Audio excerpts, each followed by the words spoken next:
Welcome to the Tony Podcast, where we discuss all sorts of topics related to success, personal development, and entrepreneurship. Today's episode is titled, How Do We Know If We Are Losers or Not?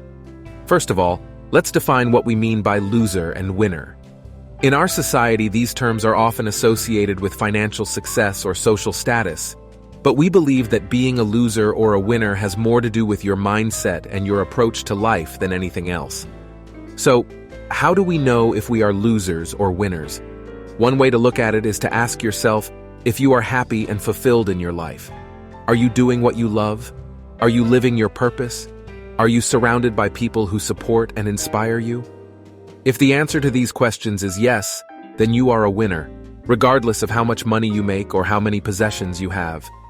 On the other hand, if you feel stuck, unfulfilled, or unhappy in your life, it may be a sign that you are not living up to your potential, or that you are not pursuing your true passions.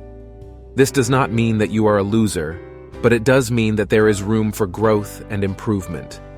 So, what do we have to do to be successful in life? The answer is simple. We have to be willing to take risks, to work hard, and to never give up on our dreams.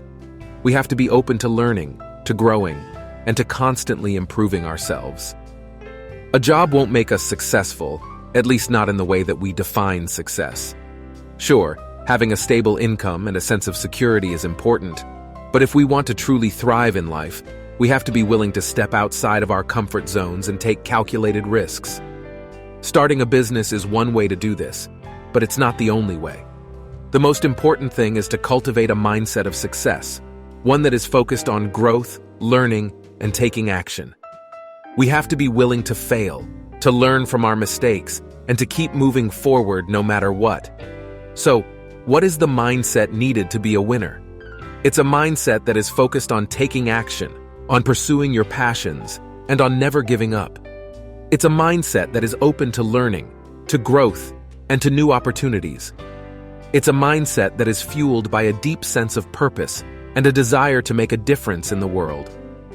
Thanks for listening to the Tony Podcast, and we'll see you next time. When you're buying a home or business, you check on the roof, age of HVAC, termites, but what about your sewer pipes? Not fun to find out after you move in that you have a sewer problem that can cost you $12,000 or more to repair. For as low as $195, Tony's Drain and Sewer can do a sewer line video inspection, running a camera inside the sewer line, revealing the condition of the sewer pipes. This will reveal current and potential issues in the sewer pipelines, avoiding expensive surprises in the future. To inspect your drain, there's only one name, Tony's Drain, at tonysdrain.com.